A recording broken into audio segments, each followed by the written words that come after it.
Nomination കൊടുത്തോ? ഏത് വാർഡിലാണ്? പേര് രമ്യ അല്ലേ? രണ്ടാം തവണയാണ് മത്സരിക്കുന്നത്. കഴിഞ്ഞ ടേമല്ല, അതിൻ്റെ മുന്നത്തെ ടേമിലെ കൗൺസിലറായിരുന്നു. അത് അന്ന് 29-ാം വാർഡായിരുന്നു. അത് മാറി 30-ാം വാർഡായി. അപ്പോൾ രണ്ടാം തവണ മത്സരിക്കുമ്പോൾ എന്താണ് വോട്ടർമാരോട് പറയാനുള്ളത്? ഒരു വോട്ട് ചോദിക്കാനുള്ളത് എന്തൊരു പോളിസി വെച്ചിട്ടാണ്?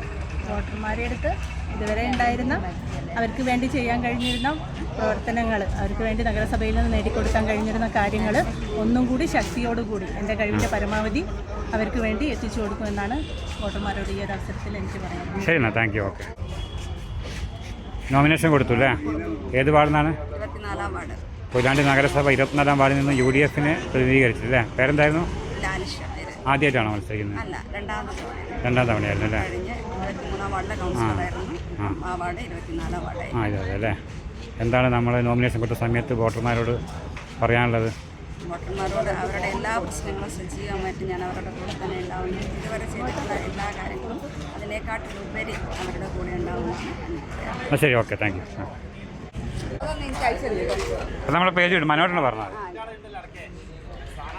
എന്തൊക്കെയാ ഉണ്ടോ? ഇന്നലെ മനോട്ടുണ്ടായിരുന്നു ഇവിടെ. നിങ്ങൾ ടീമുണ്ടായിരുന്നു. നിങ്ങൾ വേറെ വേറത്തെ ഉഷാറല്ലേ? കാണുന്നില്ല, തീരെ കാര്യങ്ങൾ നടക്കുന്നില്ലേ?